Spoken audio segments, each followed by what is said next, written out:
So a riveting topic, I know, documentation, it's a big challenge, but I think the importance of it, first of all, I applaud everyone here for just kind of showing up. I think Woody Allen said 85% of success is showing up. And just to try to stay engaged. You're probably not going to see any sort of riveting revelations here, but I think sometimes one of the most common things we are getting, in fact, I was just on a colleague call today, is back to basics. Maybe it's been COVID driven, whatever it is, but they keep on, it's probably my 10th request to say, can we just bring it all back, take a breath, tap the brakes, and get back to basics. So I think that's really what the kind of the theme is here. I want it to be interactive. Certainly don't want a talking head for an hour, but we do want to cover some of the basics in the slides just to kind of remind ourselves. Risk management refresher on negligence and documentation, and they definitely go together. You'll hear it from the risk managers over and over again. Sort of that t-shirt, if it's not documented, not written down correctly, it wasn't done. Having change documents, whether it's an EMR or regular written, still exists. A lot of people still have hybrid records, so it is the number one nightmare to defend a case is the medical record. And with metadata, et cetera, we'll talk about that. Sort of truckloads of paper, so much for, kind of saving trees with our electronic systems. So basically the main objectives are recognize prevalent issues with medical records and EMRs, a review back to 101 of what exactly negligence and a malpractice case is. I'll give you just a couple of case examples, and we do want this to be interactive if there's any questions, comments, etc. So communication failures, it's one of my favorite lines from a movie, is what we have here is a failure to communicate. It has been identified in 80% of med-mal cases, 100% of serious events reported to the Joint Commission. Joint Commission just came out again with their 2020-2023 patient safety initiatives, and communication is still the absolute number one root cause. I don't think anyone is surprised at that, but I think it's kind of good to remind ourselves, especially when you have to have those difficult conversations with colleagues or patients when something goes wrong, or even more gold data to me is capturing near misses. When you have a hero where someone will grab a bag of saline, a bag of heparin, and go, oh my goodness, I almost administered this and I didn't. Celebrate those moments. That near-miss data is gold. So the benefits of proper communication, again, is sort of stating the obvious, but honestly, it really does increase patient safety. It really does increase quality of care and operational efficiency and financials, which really does need to matter to all of us. I think the days are gone when we kind of work in silos, whether you're a person who's in environmental services or all the way up at the top of the board. Really that enterprise risk approach where people kind of need to care about all those things together. So just to quote, an electronic health record can document a patient's course, foster meaningful patient narratives, free up more time, what a goal there, for direct patient contact, which is kind of why I think we all started in this, to kind of get back to the fun of patient care and dealing with patients and being face-to-face again. And interdisciplinary communication. So to do that, we must change not only the health record, but the way we create it. And that was an editorial back in 2010, and it still kind of holds true. So a lot of different types of records. I think you guys have hybrid here, right, in the system. You have paper and electronic with what you do. Anesthesia record, paper or electronic? Electronic. All right, with the drop downs. So there, a lot of times with hospital systems, they're kind of homegrown where they started with one entity and then purchased some other entities and then sort of puzzled things together. So I think that's one of the biggest, it's a complaint that we see, especially from physicians, but also at least it's better than nothing, and it's definitely a graduation from paper records. And even, I had a huge client with their whole system go down. They had a cyber attack.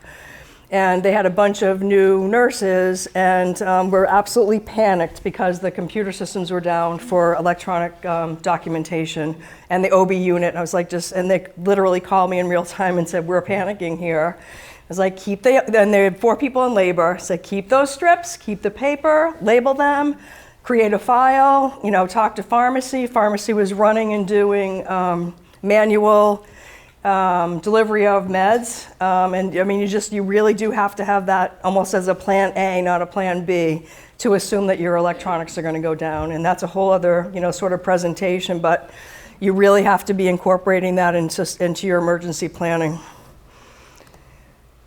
So proving negligence, believe it or not, it's really hard to get into court. I don't know if there's some attorneys in the room, and there's 4 elements and they have to go together. It's not duty or breach or harm or causation. They really have to all go together. And there's a rule that every lawyer has to follow. Believe it or not, we follow rules, and it's an ethical rule. It's Rule 11, and you really have to consider when you're an attorney taking a case that it has to be a legitimate and not a frivolous lawsuit. So the first thing is a duty to your patient. So if you're at a local grocery store and the person knows you, especially in this community, they know you, they tap you on the shoulder, "Doctor, my arm hurts." You don't want to have them start showing you. You say, "Call the office and make an appointment." You don't want to create that duty. It's a silly example, but you really want to make sure that you have a true duty to that patient. And then you have to breach the duty. So whatever it is that you're seeing the patient for, the duty has to be locked into what that issue is. So there can be another hybrid, a side issue that the patient might complain about, but the duty has to be related to what you have that patient relationship for. Then there has to be harm. It can't just be a disgruntled patient, but you actually had to cause the harm, and usually that means some sort of monetary value. And that's where all the fighting is, obviously, in courts and all the leading up to the cases. And then causation. Even though the patient was harmed, it has to be directly caused by you as part of that whole relationship with the patient. So again, it's complex, these elements. When you're in trial and you see these cases, they really have to lay out that entire case, and the jury has to understand it, and the jury has to believe what the story is in terms of any sort of allegations with the Med-Mal case.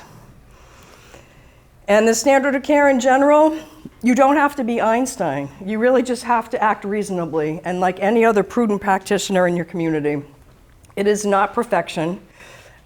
Juries, even though we're seeing these unbelievable nuclear verdicts, in the real world, they really do understand that there is human infallibility, there's time constraints, there's pressure, but what juries won't believe is that you couldn't communicate with each other.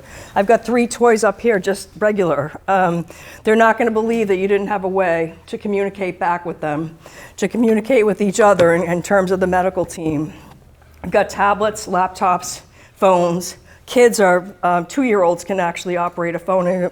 Alan's kids can make a call to Japan without even thinking about it. So you just, the communication is huge, and juries get it usually.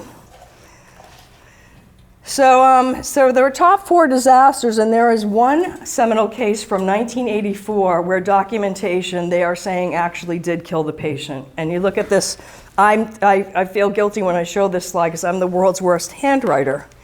But it's that.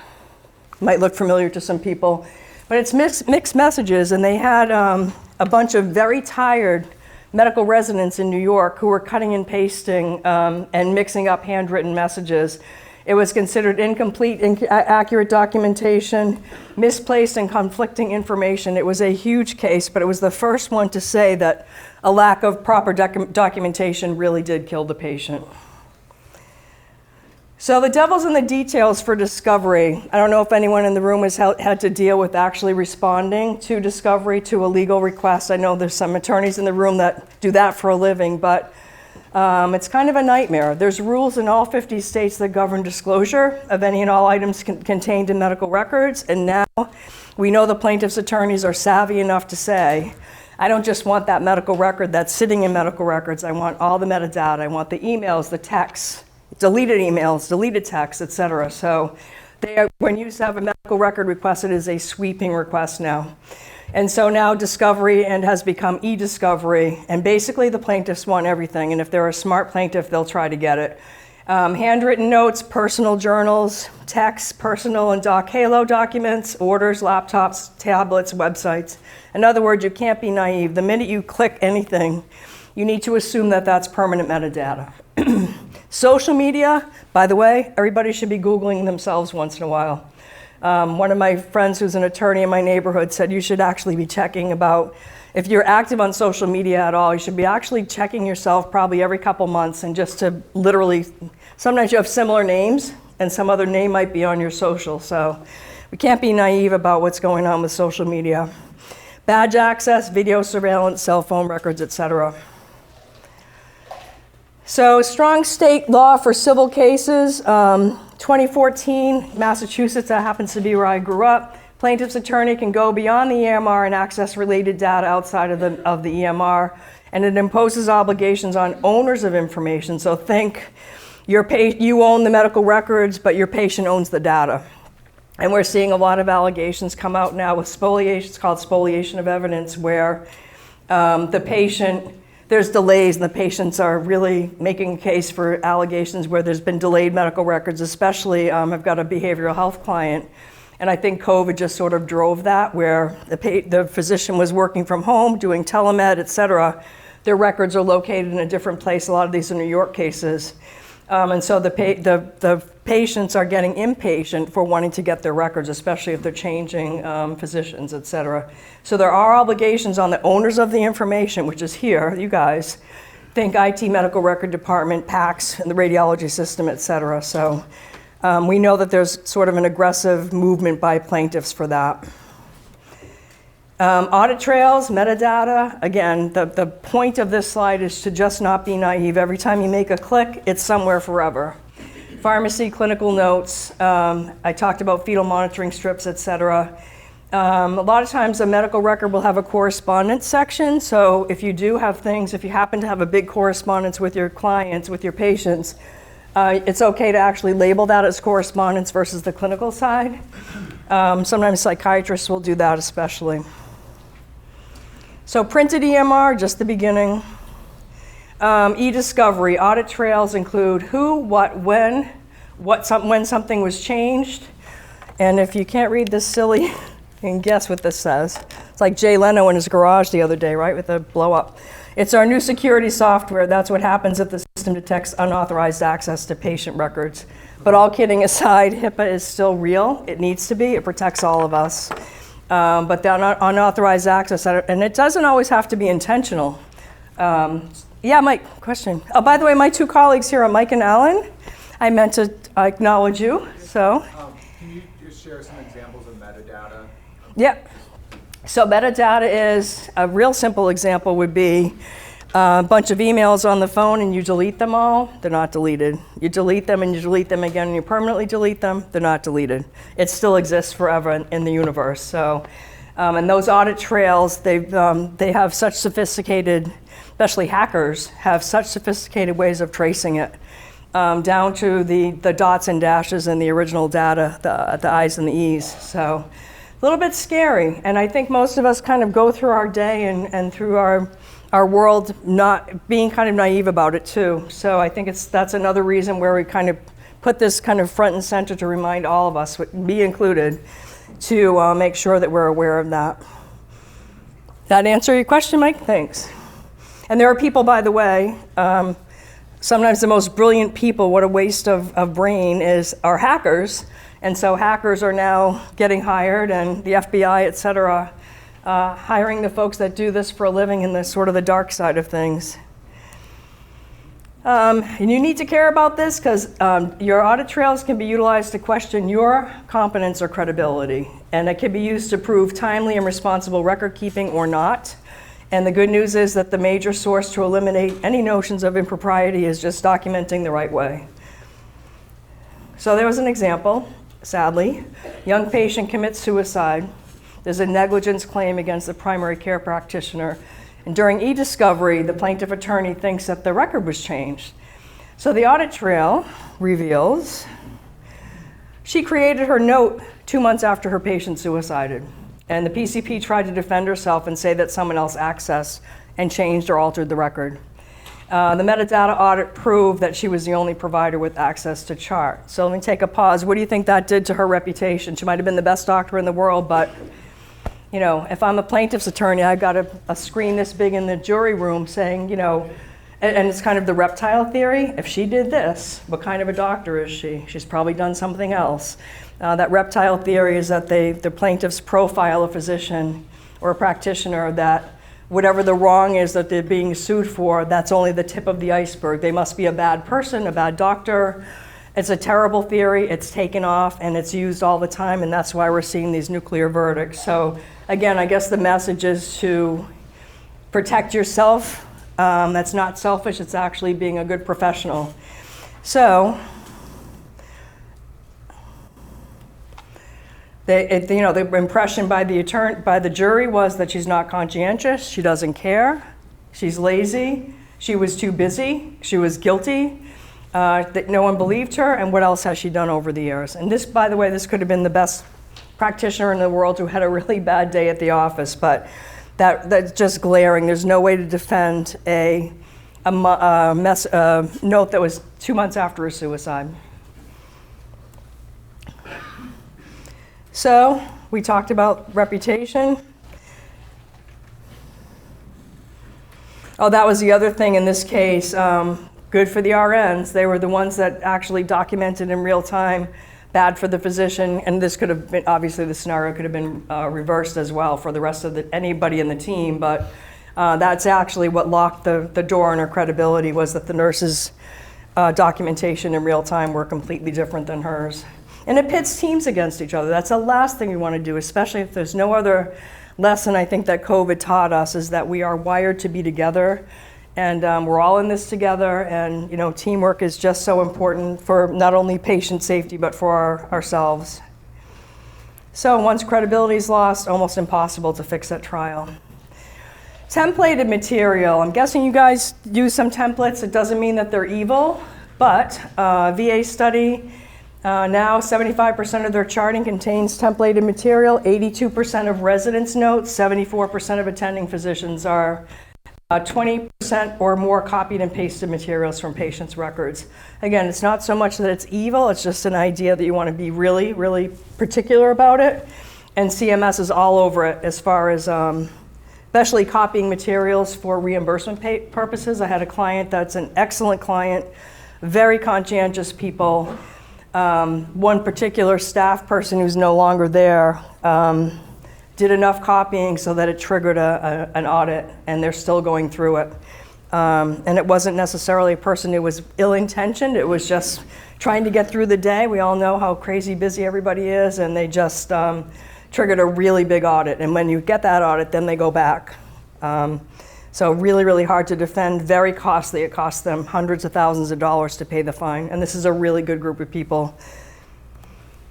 So templating, so the case for obviously, you guys could probably rattle this back to me. Efficiency, boilerplate analog, which isn't a bad thing. You kind of want to standardize what's written.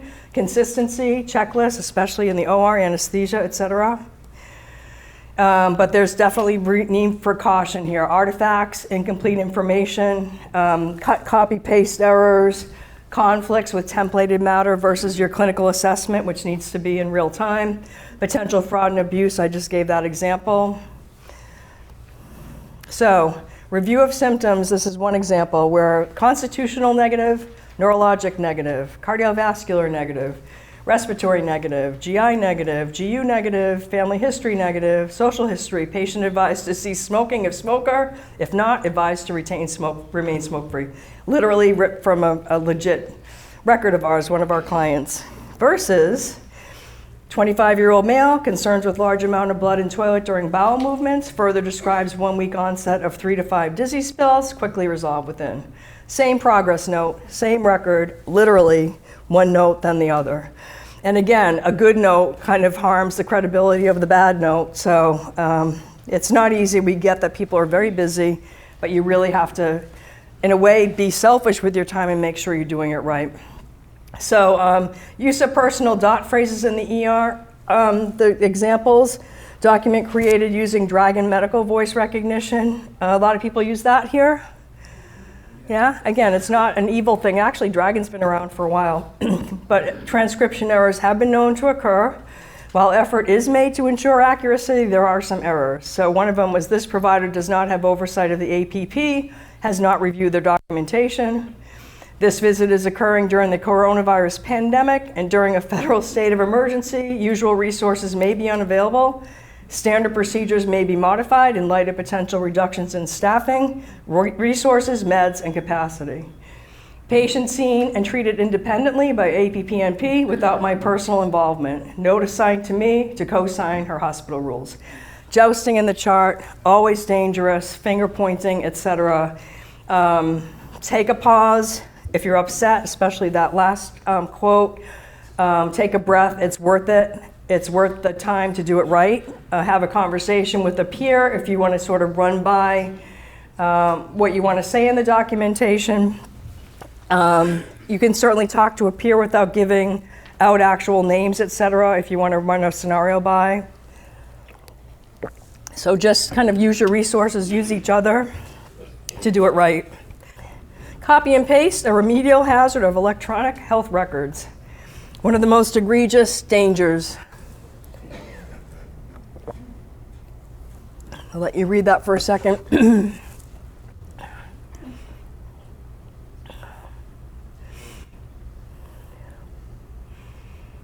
And it's from Dr. Siegler and Dr. Edelman. They do a lot of publishing on this, on standards of care, Journal of Medicine. A lot of this is tied to coding too. Again, it's the financials. We can't be naive about how the standards of medical record and documentation go into the coding and therefore your financials. This is an actual example. We have patient is a pleasant 28-year-old woman who comes to the office today, reports she has progressed 32 weeks into her current pregnancy and followed by her obstetrician. October, January, February, exactly the same. It's legit, pulled right from the records. I had an 89-year-old pregnant guy that I had too. So, I mean, I can't. This is true, right? You can't make it up. Clinical decision support, drug-drug interactions, screening follow-ups and abnormal results, customized. Basically, the point of this slide is if you're using any sort of clinical decision support system, be really specific about how you're using it and, again, how you're documenting with that.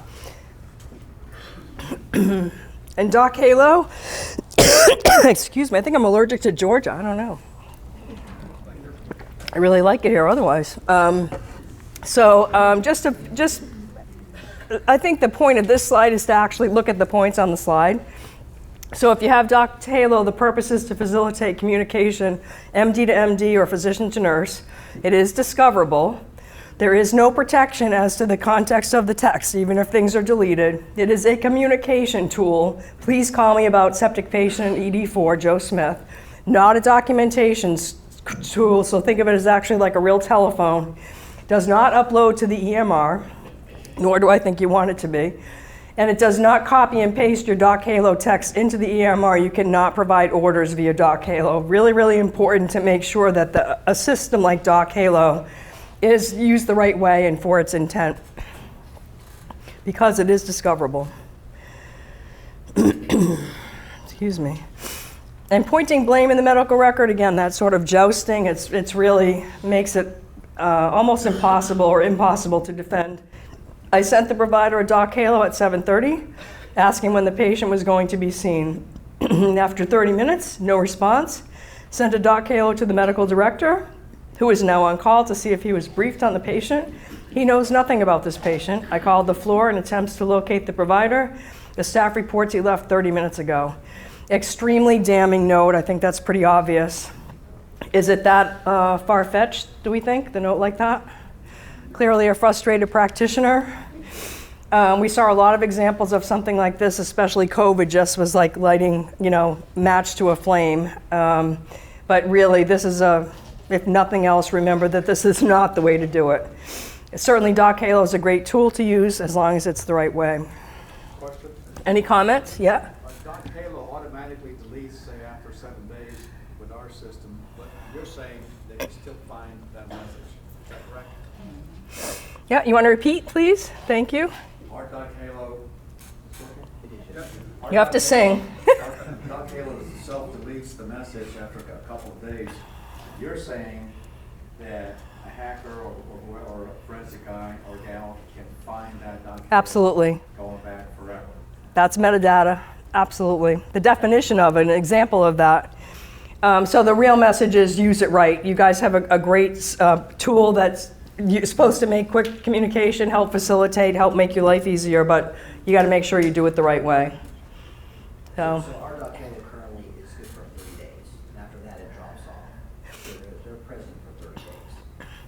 So therefore, but making that point, it's all the more damning to say that they use Doc Halo as the wrong way in this scenario. So, yeah, and it's something, it's good to remind ourselves, everybody who uses a system like this, to do it the right way and to not, it's tempting, or maybe it's easier to think that you have that tool in your hand so you can use it this way, and the lesson is don't use it that way. So, does it mostly work though, I'm guessing? Yeah, good. I mean, any tool that can make life easier, that's not, the point of this presentation is to not slam that system, but to make sure we're doing it the right way. So documenting errors and mishaps, continuing the theme, accurately describe the event, don't mask, conceal, or understate, document objectively and factually, because sometimes I'm a traditional nurse with my SOAP notes. I like subjective, objective, assessment, and plan. Don't use words such as inadvertently, in error, accidentally. Don't point blame, and don't admit guilt or liability. So, kind of that. If you're going to read, a risk management T-shirt, this is kind of it. So documenting errors and mishaps. Good example. Infant received Bactrim IV times 2 doses based on weight, 31 kilograms. Infant's current weight, 13.1 kilograms, contacted poison control for guidance. Assessed infant, no concerns noted at this time. Informed mom of Bactrim administration and assessment findings of infant. Mother verbalizes understanding. Bad example. Infant's weight was incorrectly entered at the time of admission. Bactrim administered at the incorrect weight, 31 kilograms times 2 doses. Parents were notified of error and an occurrence report was entered. Oh yeah, that makes me crazy. That someone says they entered an occurrence report by the bedside RN. I will notify the director of the pharmacy of the error to evaluate if there's a system change that could help prevent an error such as this in the future. This is absolutely ripped from the headlines. We've seen, risk managers see these notes all day long. So again, the message there is to tap the brakes, take a moment to actually think about how you're going to document it. It certainly doesn't mean change the record. You certainly want to be legitimate about documenting it, but it's got to be done the right way. And documentation is an art and a science. We totally acknowledge that. We see that in court every day. So a few words about cybersecurity. This could obviously be an entire sort of month-long seminar. It is what keeps me up at night lately, I have to admit. There's an article, Human Factors in Electronic Health Records, Cybersecurity Breach and Exploratory Analysis, and that's AHEMA. By the way, that's a really good website for folks that want to delve into medical records a little bit more. That's their peer group, and they are very, very good about sharing information, and it's a free sign-up, and this one I happened to access in June. So passwords, cutting and pasting, dodging protocols, obviously those are the do nots. The do's, contact IT. I know they're super busy and it seems like whenever you have to call IT, it's always an emergency. The team is usually brilliant. I've totally called them early and often myself. Training, make sure you do take advantage of any training for best practices of cybersecurity and the general issue of documentation. Utilizing resources from EHR companies and support vendors. Vendor relationships are more important than ever in terms of your cyber systems, et cetera. So the message, following and reviewing protocols obviously reduces human error. Utilize technology, it's here to stay. We gave some examples. It's not an evil thing, obviously. We're never gonna go back to non-electronics. Creating and following your own good habits, and please share those with your friends and neighbors. It's a good thing to share lessons learned. Documenting in real time as much as possible. We know that's a challenge, but again, juries won't believe that you didn't have some way, some device, some time to actually take the time to document what was happening, what the patient's story is. Don't ignore alerts. We get that there's alarm fatigue, huge issue. Participate in training and updates, including CDC, computerized decision support, drug interactions, ticklers, follow-ups, missed appointments. All of that is so important when you have, especially if you end up going to court, it almost becomes indefensible if all those things aren't done right. And then create incentives for all of the above. PubMed's another good resource, by the way, for a lot of the electronics and the protocols. Example ripped right from the headlines, high-risk elderly female patient admitted, COVID in the face of hypertension, leg pain. They started heparin. She was diabetic. She had her meds as usual. She had had recent surgery about 2 weeks ago to an upper extremity. The ICU was full with other COVID high patients. I'm guessing you can relate to that. And then during the course of events in the hospital, a sudden increase in leg pain. Her blood pressure was up and down. Sudden complaint of abdominal pain, 10 out of 10. Tachycardia, decreased oxygen saturation, and the staff responded and reacted to various physical changes. Key issues were a large gap in documentation by many of the staff. On-site medical personnel did not see the patient in person when called by nursing, and the patient expired in her sleep when the staff did rounds, and there had been about 3 hours by the time they rounded on her. So just sadly a case of what the lesson should have been. Raise the alert, raise it again. Go through your chain of command if you need it. Be as empathic as necessary to advocate for your patients. Review policies. Does it need updating in terms of supporting for chain of command? Responding to the alerts, documenting in real time.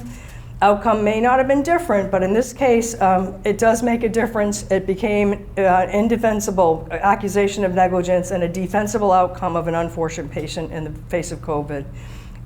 Stressed out family, etc. Certainly not an unusual scenario, but sadly a tragic outcome. So just some parting thoughts, and then I'll ask for any questions or comments. Providers and support staff have to document every stop of the way, including explanations of why certain steps are taken. It doesn't mean that it's evil to kind of document that something went wrong, but you just want to do it in the right place, in the right forum. Without the information, providers may struggle to explain to patients and families how and why something happened. You don't need to be perfect, you just have to meet what the sort of the general standard is for practicing, whether you're a nurse, a doctor, etc. Lots of resources here. Those are in the slides that Earl has, and these are, there's a million resources you can imagine, but CMIC Insurance gave some good case examples. So, it's not easy. We totally get it. We're your insurance broker. We are here to advocate for you. Really appreciate your time. We know it's not easy at all, never mind in the face of COVID, etc. So, and then, unfortunately, we're still seeing nuclear verdicts and really, really hard to defend cases that have some of the blatant examples that we have. So if nothing else, just take a pause, vent to your peers, talk about it. It's okay to actually even talk about how you're going to document something as long as it's legitimate and you want to try to do it in real time. It's not bad to kind of take a pause and think about, how you're going to document. But again, we're here to support you. We get it. We really appreciate, all the hard work that everyone does in this room. Any questions or comments? There's been some good interactive comments. I appreciate that. I have a question. Uh-huh. What nuclear verdicts are you seeing? When you say that, how much are you seeing now? What changes? A lot of zeros. 70 million for a 60, let's example, literally, in Rhode Island. A gentleman who is 68 years old, bad diabetic, smoker, no history of primary care for years, goes into the hospital, has an amputation, had been retired for years, and the defense counsel said, let's write a check for 70 million, and he did it with a straight face, and he was a judge. So defense of the hospital, that attorney said that, knowing that that wouldn't be a big shock to, and of course it wasn't agreed to, but this is a very smart attorney who, with a straight face, that was a Western litigation case, 70 million. So it ended up down to, and the way they value it, which doesn't sound fair or right, but they do value sort of the rest of the life of that patient, what he would have done for earning. He was already retired, and I believe he was like a factory worker, like his average salary would not have been 6 figures, let's put it that way, and they had worked out that. So a nuclear verdict in that case would have been 70 million. And it's just adding zeros, as they say. And juries seem to be agreeing to it, especially if they believe the story and they believe that the plaintiff was wronged. Everyone deserves their day in court for sure, but I think they're thinking that there is truly that deep, deep pocket of money. A lot of these cases obviously get reviewed and knocked down, so 70 million down to 50. The judges have a lot of discretion depending on the state. So that's, the nuclear verdict is, do they ever get paid? We don't know. Insurance companies certainly aren't going to pay $70 million on a med-mal case, but it's the trend and the tone that it sets and the message that's so hard to kind of put back in the bottle. Kris, I'll add, in Georgia, we went over this today. Mike, you want the microphone? You're too polite. Nuclear verdicts can either, depending on the carrier, can be a $5 million or a $10 million settlement. And what we're seeing in Georgia is 20 to 30% more often we are going over the 5 and over the 10 than other states. So it's a very challenging jurisdiction. It varies a lot by county. I'm sure you can guess which counties. Closer to Atlanta, you're seeing the bigger numbers. But from a frequency standpoint, we're not seeing more than other states. It's the ones that used to settle or get handled for 500,000 or 5 million now. So that's really where we're seeing in Georgia is 20-30% over what's already increasing nationwide. Yeah, in New England especially We're too. kind of outpacing them. So. Yeah. Did anyone see the news? My friends at Mass General Hospital have the basically a patient promise to actually behave. I had a policy like that a long time ago for. I live in the Newport area, and so it's kind of a party place in the summer. So it would be almost like a contract for behavior, kind of a behavioral health type thing. But they're actually having patients sign and say that they will basically behave or they won't be treated. So I think we're going to see a trend like that more and more. And of course, it's case by case, but Mass General went live with it. So I've got my nurse friends texting me back and forth saying, oh, this is amazing. And some people, and it's funny, it's not embraced by all the nursing staff at all. They're saying, this is patients and they're nothing worse than a person suffering from pain, et cetera. And so it's kind of interesting. It's kind of a polarizing issue. But what's sad about it is it speaks to the need of just in violence in general, and that's a whole other issue. But it's spilling over to these nuclear verdicts because there's frustrated juries, people feeling very threatened, et cetera. So pretty big issue. I want to add a word of caution for us here. We still consider our venue to be very conservative. However, we have not had a case here with the hospital in this venue for quite some time. If you go just down south, Lowndes County, their most recent verdict was $10 million. That was unheard of years ago in Lowndes County. So we know that this venue could be very conservative, may not be conservative. So that just goes back to what we've been talking about tonight. Full circle. If you have a well-documented record, it's going to stand. If you have a weekly documented record, over and over we see those fail over and over again because we can't defend a weekly documented record. If it's well documented, we can defend it all day. So we really encourage you to document. I know recently our defense attorney reported back to us they had a bad baby case outside Atlanta, I think it was Fulton County, and that came in at $60 million. That's a bellwether. So again, we just want to let you know things are changing. It's a very volatile environment out there judicially for us. So we'll see what happens. But again, I can't stress the importance of documenting the record. Document. Hey, Earl, one comment I want to make about the venue. You talked about Tift County being conservative and historically it has been. But remember that we have providers from all over that are working with us now. A lot of them live in Atlanta. We have some that live in New York that come down and work for a week or two at a time. So just really from all over. And generally, the plaintiff's attorney is going to file a malpractice case in the county of Georgia that they think is most advantageous to them, that they can tie that case to. So if you've got A judge shop. on the case, and he's from Atlanta, they're not going to, and there's a malpractice litigation that results, they're probably not going to file that case in Tift County. They're going to file it in whatever county they think is most advantageous. So just keep that in mind too, because even though these bigger verdicts seem to be coming from the Atlanta area, we are not immune to them down there, because if they can tie the case to one of those counties, they will, and then you'll be trying to defend it in that county. No, that's a great point. And also, and by the way, this isn't saying don't vent. This is saying vent the right way. Document, always keep your patient, if you keep your patient front and center, and just be a doctor, follow your gut, be a nurse, follow your gut 99% of the time. you're right, your gut instinct is right, and your documentation is going to be right. But if you do want to vent, it just needs to be done in a different place. Go knock on Earl's door. Where are you, Earl? You know where to find him, and Kathy, seriously. Vent to find a safe harbor to vent.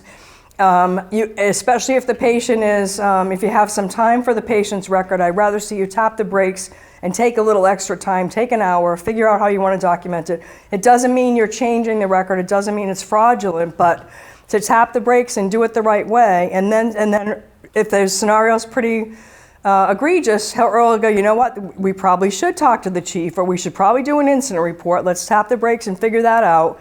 Let's do the right thing by the patient, and then we'll kind of figure the rest of it out on the side. But I think that's really important to not, we don't want to muzzle people and make them feel like they can't be humans in this very important job that you do, especially post-COVID. So it's just vent the right way, use the document the right way, use your toys, your doc communication, use those the right way, but it doesn't mean you can't vent, just do it the right way, especially to your peers, and then do your chain of command and bump things up the right way, review that policy and procedure if you think you need that to support, folks like Earl are here.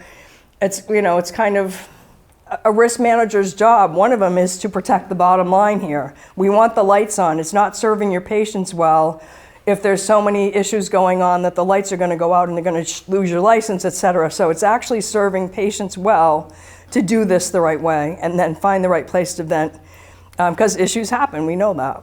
So this isn't perfection, that's not the standard. It's reasonableness and, kind of doing the basic 101. Two questions. One, it sounds like a 1.3 million policy is underinsured, so what do you think is adequate insurance today? And two, when the final verdict is beyond the limit of the policy, give us some examples of how that is sorted out, who's paying that, how does that get settled? Yeah, so I'll let the sales guys talk about that, but the bottom line is that is the question that you ask your broker and your insurance carrier is, what is a good amount of coverage? So I'm going to be a walking disclaimer like I am as an attorney, but you certainly, the limits, you don't want more limits than all your neighbors, but you don't want to be too skinny either. So there's standards that we follow, that's our job actually. So 1 million, 3 million, 2 million, 6 million. Et cetera. So that's a really good question that you want to ask a very specific issue for your insurance and your broker person. In terms of maxing out, the insurer will say, we'll respond the full policy, but we're not you can't get money out of beyond what the policy is. So we have those conversations all day long. We call each other constantly going, they're at the policy limit, and then you have your excess insurance, et cetera. So those are the behind the scenes. It's a great question, and that's what we struggle with all the time. Yeah, I'll say, so you have your primary 1.3, and then we do have an excess, and there's, to the 70 million and the 100 million, and it's almost it wouldn't make sense to insure that, just from a cost standpoint. So we provide benchmarking every year and make sure that we're staying within our peer group for benchmarking, and that can help us when we are figuring out how to pay. So your primary would pay, then your excess 20 million, so that gets you to 21 million of it, and then your hospital's bottom line is exposed above that, but these large number payouts usually, the 70 million doesn't end up getting paid in full. There's at the end of the day, they're not usually trying to put hospitals out of business, but yeah, it gets kind of negotiated once the carriers pay. So we are seeing increased limits. We've increased our limits here in the last few years across Georgia. Limits that used to be 5 million, smaller hospitals are buying 10 now. Yep. In response. So it's a pressure that we're kind of measuring the cost and the true exposure to stay ahead of. Yeah, and we're pushing back against some of the carriers too, to say, and I've been in that world, so the more you can justify your risk management program, Earl, in a good way, the more you can show all the safety initiatives that you're doing, that you're taking time not to just listen to Kris Oliveira, but just these general education tools. Make sure you document and kind of take credit for the actual corrective actions and preemptive strikes that you're doing, because that helps us tell your story to the carriers, and that does make a big difference. And it's not, neurosurgeons and OBGYN have always been the most expensive insured, but the more we can tell your story, the more we actually can negotiate, and that's pretty much what we're getting up every day and doing, is negotiating on your behalf for these carriers, and if you're a captive, et cetera, too. All of that makes a difference. It's real. And just one note on the limits as well, is we frequently have attorneys ask us, what are the hospital limits? That's what I claim. You used to not have to be able to ask that in court. And now you do disclose that, so they ask what our limits are. So there is an exposure. I don't know if I'm going in and out here. There is some exposure to carrying $100 million in limits, because frequently we'll see that the demand is full limits. And that feeds into their reptile theory of the hospital's deep pockets. It's not even the hospital's money, it's the carrier's money. Like, go doesn't for the hurt moon, anybody. Jerry. It's insurance companies. They're all making a ton of money. So that's where it comes into the conversation as well. As sure, our exposure is 50, but does that put a target on our back? That sure, the carrier will pay it, but you're going to pay for it down the road. So all that kind of goes into the conversation as we're trying to pick the appropriate amount. Yeah, that's a good point. And jurisdiction matters, as we made the point about people do shop for jurisdictions, they shop for judges. It's a really tight-knit world, no matter how big the jurisdiction is. Well, great questions. I have one more question, just basically about the tort environment in Georgia as compared to the rest of the nation, and what are the insurance carriers and other organizations that speak on behalf of physicians doing about it? Yeah. Go ahead, Mike, you're on. Take the mic. So we actually had a good conversation about this at the Rural Health meeting this summer, and frankly, not enough to keep up with claimants' attorneys spending politically. So forget the year, it might have been 2005, when the Supreme Court struck down the cap. And since then, it's gone up, maybe it's 2010, but the cap was struck down, and basically, claimants' attorneys outspend the hospitals, the hospital associations, 50 to 1. So when we're looking to pass tort reform and things like that, it's not getting much traction, unfortunately. So there is lobbying going on. It's led by the GHA. It's led by the hospital insurance associations, the insurance companies. Mag Mutual, our carrier, is a big proponent of that. They do a lot of lobbying. They're up against a lot of money. More money went into Georgia advertising for, you see it up and down the roads, right? For claimants' attorneys than any other state in the last 2 years. We're considered, we actually just got the new report, but last year Georgia made the list for the number 4 of judicial hellholes, which is tracked by the insurance industry on which are the frothiest verdicts. So that's high. I mean, that's up there with California. Actually has a cap.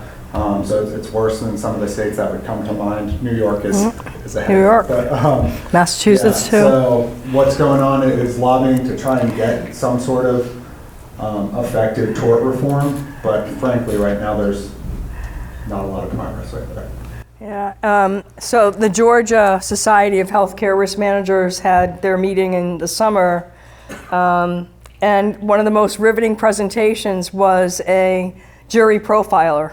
Pretty interesting. She wasn't an attorney, she was a PhD, I believe, and worked with a law firm, and it was kind of riveting. It was very, very interesting to hear her kind of go through the profiling and how accurate she was profiling during the voir dire, et cetera, and then the matching up to kind of the verdict, and even down to like juror number 3 looks like the defendant, so that's not a good thing. I mean, that's how granular it is that they do. It's kind of like watching LA Law back in the day. So anyway, all of those pieces go in together to put the puzzle together, and we get it that it's a challenge, and we are really trying hard to use our resources to try to be creative and be acknowledging of what's going on in the world and trying to tap the brakes on it. And the more we can tell your story, the collective you, The more we can, and it isn't about money. The Deming principle is you do quality and the money follows. So it's about doing the right thing, kind of the first time, and taking that extra step. That be so selfish with your time if you have the luxury of time to, before you document or before you want to vent and then document. Kind of tap the brakes and take care of yourselves, and then that way you'll be the best caretakers for your patients.